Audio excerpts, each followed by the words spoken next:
Hello students, चलिए बच्चों हमारे रे ऑप्टिक्स के डिस्कशन को आगे बढ़ाते हैं। बातचीत करते हैं हम प्लेन मिरर के अगले कॉन्सेप्ट के बारे में।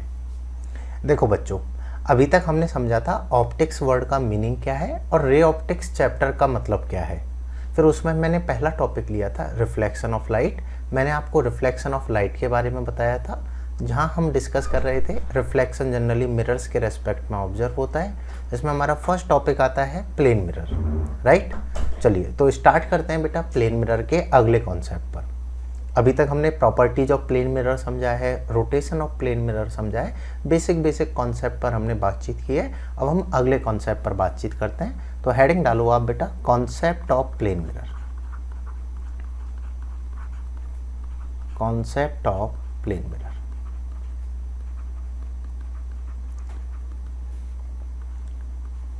देखो बच्चों, अगर मैं कॉन्सेप्ट ऑफ प्लेन मिरर में बातचीत करूं तो यहाँ पर फर्स्ट कॉन्सेप्ट आता है हमारा नंबर ऑफ इमेजेस।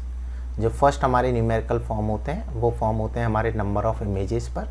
ये नंबर ऑफ इमेजेस का कॉन्सेप्ट क्या है, इस बात को हम समझ लेते हैं।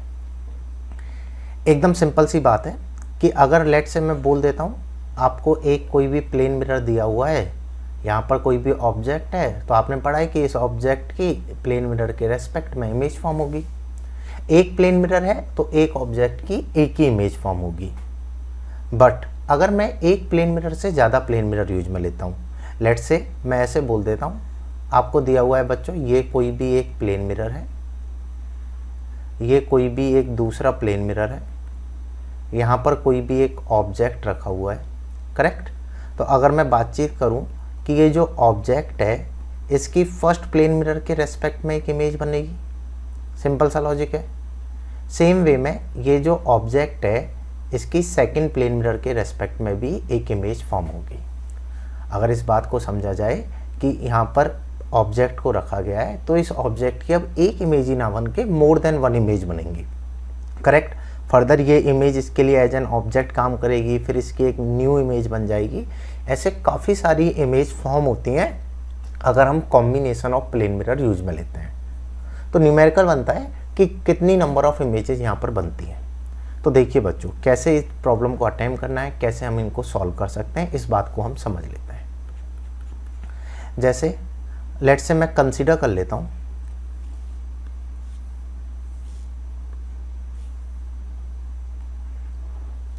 इसको, मैं पेज को ऊपर ले लेता हूँ।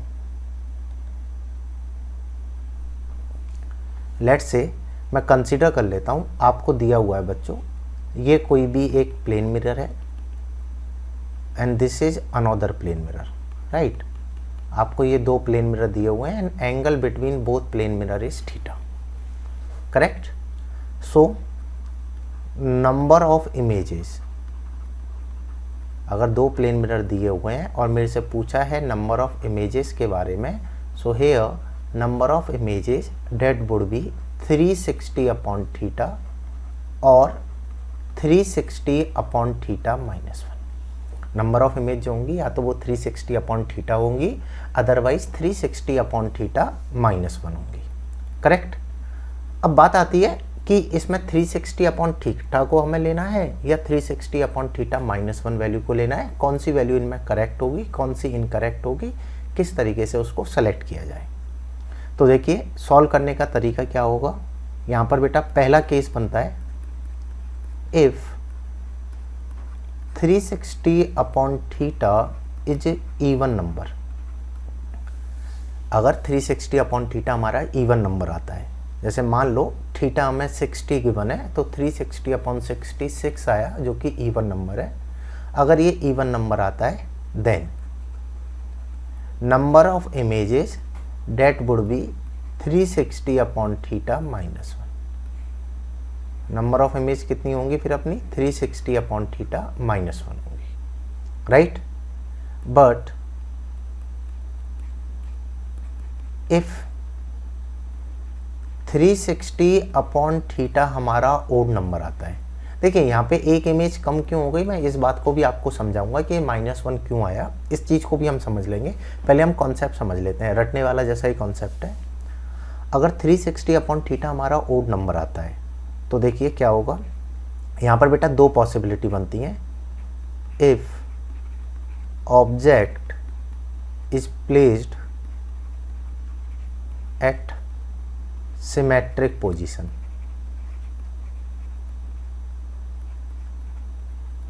अगर हमने ऑब्जेक्ट को सिमेट्रिक पोजीशन पे रखा है then number of images that would be 360 upon theta -1। तो नंबर ऑफ इमेज जो होंगी वो होंगी 360 अपॉन थीटा -1 अगर ऑब्जेक्ट हमारा सिमेट्रिक पोजीशन पर है।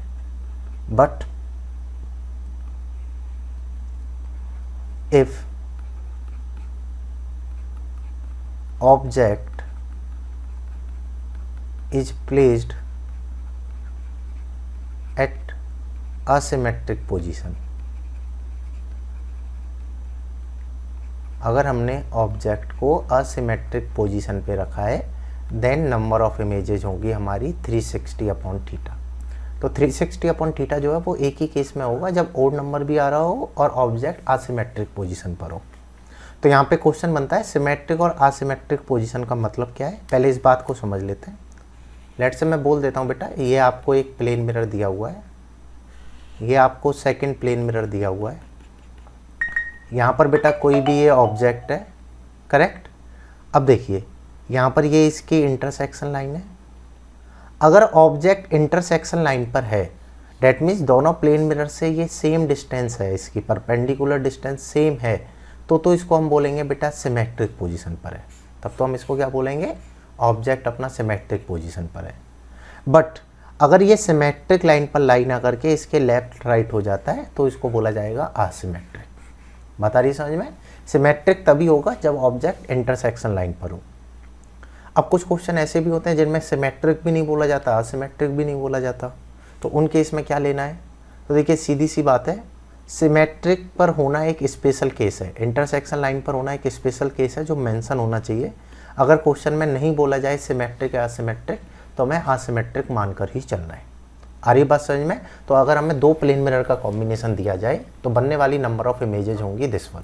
इसको आप नोट डाउन करो। इस बात को मैं बेटा फिर न्यूमेरिकल से एक्सप्लेन कर देता हूँ क्या क्या यहाँ पर न्यूमेरिकल हमारे बन सकते हैं। चलिए न्यूमेरिकल की बातचीत कर लेते हैं, कैसे न्यूमेरिकल बेटा हमारे यहाँ पर आ सकते हैं। देखिए फॉर एग्जाम्पल लेट से मैं बोल देता हूँ, आपको दिया हुआ है कि ये कोई भी दो प्लेन मिरर है, angle between both plane mirror is 90 degree. कहीं भी यहाँ पर ऑब्जेक्ट रखा है, डिटरमाइन नंबर ऑफ इमेजेस। आपको बताना है बेटा यहाँ पर बनने वाली नंबर ऑफ इमेजेस कितनी होंगी, किस तरीके से इसको निकाला जा सकता है। तो देखिए बच्चों कैसे सॉल्व करेंगे, जो अपना सॉल्व कर रहे हैं वो वीडियो को पॉज करके अपना सॉल्व कर सकते हैं, बाकी मेरे साथ समझ लो। सबसे पहले हम डिटरमाइन करेंगे यहाँ पर 360 अपॉन थीटा। यहाँ पर जो थीटा है वो हमारा कितना है 90, तो 360 अपॉन 90 आ जाएगा अपना 4। 4 कैसा नंबर है, इवन नंबर। इवन नंबर है तो मैं सीधा सीधा बोल सकता हूँ number of images that is equal to होगा 4 - 1 विच इज इक्वल टू 3। आई बात समझ में कि यहाँ पर जो नंबर ऑफ इमेजेस हैं वो हमारी 3 हो जाएंगी। जैसे मैं एक दूसरा एग्जाम्पल और ले लेता हूँ। लेट से मैं बोल देता हूँ आपको दिया हुआ है कि ये कोई भी दो प्लेन मिरर है, angle between both plane mirror is 120 degree, correct. Angle between both plane mirror is 120 degree. आपको निकालना है नंबर ऑफ इमेजेस क्या होंगी, तो आपको क्या करना होगा 360 अपॉन थीटा, डेट में ये हो जाएगा हमारा 360 upon 120 which is equal to 3, right. 3 यहाँ पर ओड नंबर है, ऑब्जेक्ट की पोजीशन के बारे में भी नहीं बोला है, तो नंबर ऑफ इमेजेस जो हमारी यहाँ पर कंसिडर्ड होंगी डेट वुड बी 3। तो ये सीधा सीधा सा कॉन्सेप्ट है। आई बात समझ में। चलिए इसको भी नोट डाउन करो, फिर हम ये समझ लेते हैं कि यहाँ पर ये जो -1 हुआ था ना, ये -1 क्यों किया गया। इस वाली बात को भी मैं एक लॉजिक के साथ आपको एक्सप्लेन कर देता हूँ कि यहाँ पर -1 होने का कारण क्या है, ठीक है। देखो यार, जैसे इस वाली बात को है ना सीधा सीधा मैं है ना आपको इसी एग्जाम्पल से समझा देता हूँ।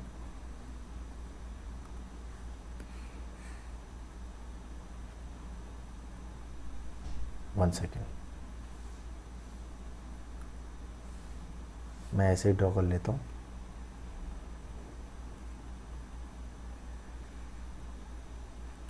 आपको दिया हुआ है ये एक प्लेन मिरर था और ये एक प्लेन मिरर था, दोनों 90 पर थे और यहाँ पर बेटा कोई भी एक ऑब्जेक्ट रखा हुआ था।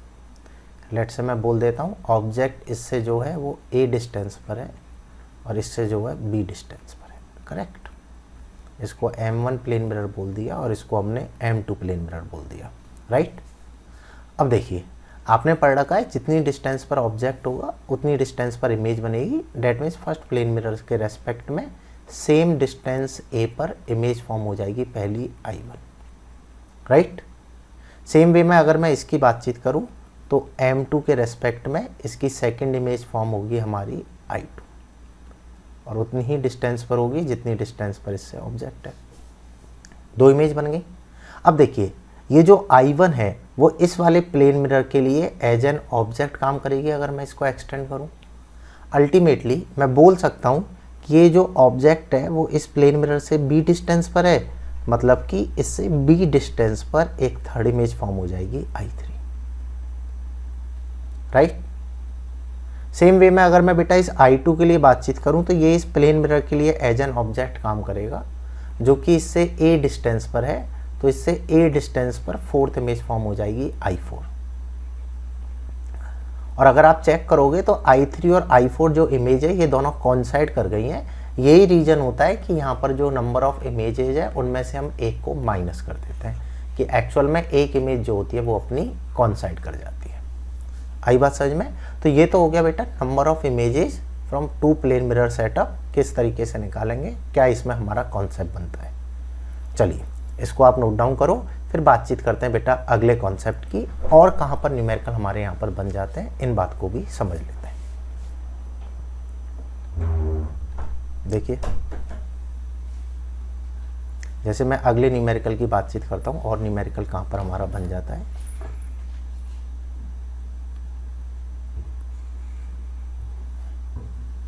देखो बच्चों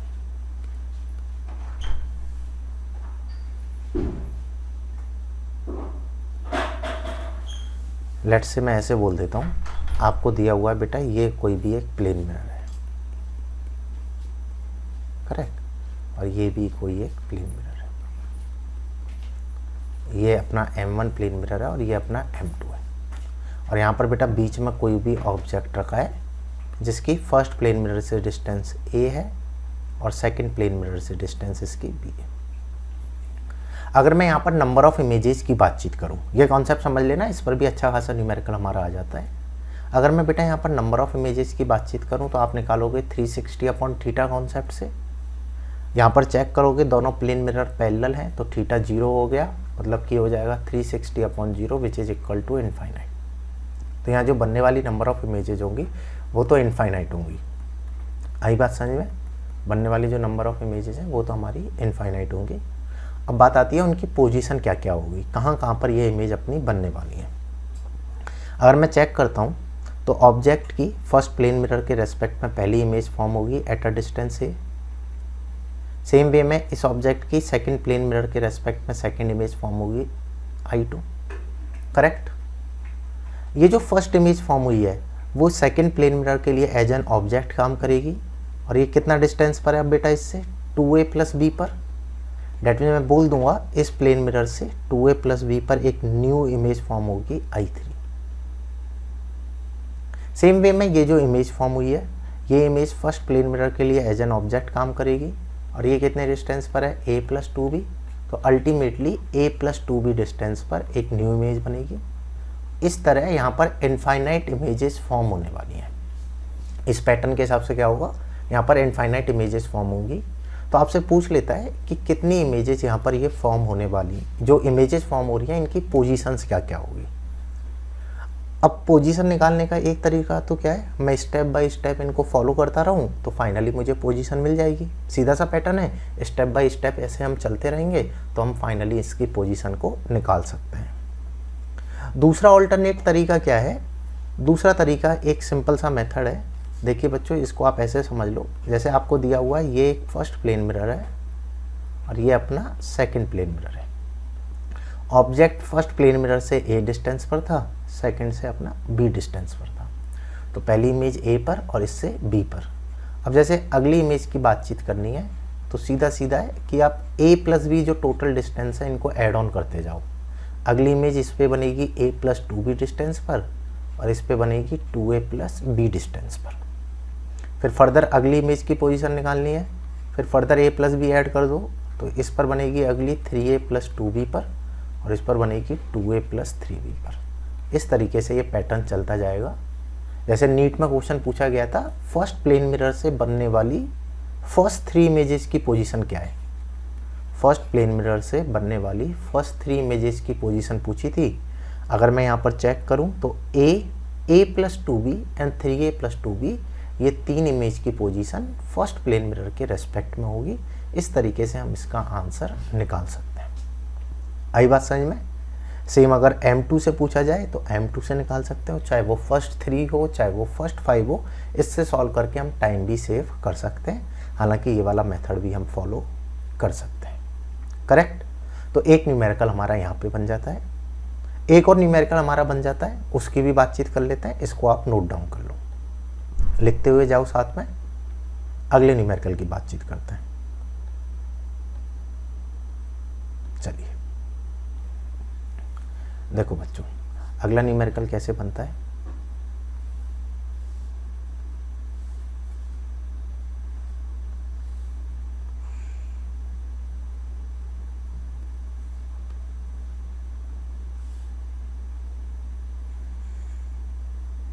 मैं एक बार डायग्राम बना लेता हूँ न्यूमेरिकल का, कैसा न्यूमेरिकल हमारा बन सकता है।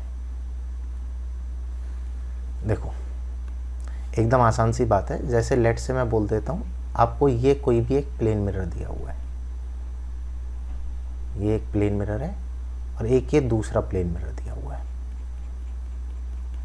करेक्ट, जो कि सर्किल की रेडियस के हिसाब से रखे गए हैं। यहाँ पर कोई भी बेटा हमारा एक ऑब्जेक्ट रखा हुआ है और ये जो ऑब्जेक्ट है ये फर्स्ट प्लेन मिरर से एट एन एंगल अल्फा पर है और सेकंड प्लेन मिरर से बीटा पर। इसको जैसे मैंने M1 बोल दिया, इसको M2 बोल दिया। तो सेम यहाँ पर भी पूछ लेता है फर्स्ट प्लेन मिरर से फर्स्ट 3 इमेजेस की एंगुलर पोजीशन क्या होगी। ऐसा न्यूमेरिकल भी पूछा गया है। अब आपने पढ़ रखा है जितनी डिस्टेंस पर ऑब्जेक्ट होगा उतनी ही डिस्टेंस पर इमेज बनेगी। अगर मैं फर्स्ट के लिए इमेज की बातचीत करूं तो फर्स्ट ऑब्जेक्ट की इमेज यहाँ पर बन जाएगी एट एन एंगल अल्फा पर। सेकंड के लिए मैं बातचीत करूं तो सेकंड की जो इमेज है बच्चों वो हमारी यहाँ पर बन जाएगी। आई बात समझ में? सेम वे में अगर मैं इसके लिए फिर बातचीत करूं तो अब ये एज एन ऑब्जेक्ट काम करेगी, फिर अगली इमेज बन जाएगी, फिर अगली इमेज बन जाएगी। इस तरीके से यहाँ पर इमेजेस फॉर्म होती रहेंगी। अगर आपसे पूछ ले पोजीशन ऑफ इमेज क्या होगा, ये M1 है, ये M2 है, तो पहली इमेज अल्फा पर, दूसरी इमेज बीटा पर। फर्दर अगर आपको आगे और निकालना है तो अब आप अल्फा प्लस बीटा का एडिशन यहाँ पर करते हुए चले जाओ। ये हो जाएगा अल्फा प्लस 2 बीटा, ये हो जाएगा अपना 2 अल्फा प्लस बीटा। फिर फर्दर एडिशन कर दो बेटा अल्फा प्लस बीटा का, तो ये होगा आपका 3 अल्फा प्लस 2 बीटा और ये हो जाएगा आपका 2 अल्फा प्लस 3 बीटा। इस तरीके से ये पैटर्न हमारा जो है चलता रहेगा लगातार। इस तरीके से हम लगातार इमेजेस की पोजीशन को निकाल सकते हैं। आई बात समझ में? तो ये तो हो गया नंबर ऑफ इमेजेस का, इमेजेस की पोजीशन के बारे में। अगर कोई भी न्यूमेरिकल हमारे पास आ जाए तो किस तरीके से हमें उनको अटेम्प्ट करना है, कैसे हम उनको सॉल्व कर सकते हैं, कैसे क्वेश्चन हमारे यहाँ पर फ्रेम हो सकते हैं। यहाँ तक अगर आपको कोई क्वेरी है तो आप पूछ सकते हो। करेक्ट। चलिए अगली बातचीत करते हैं।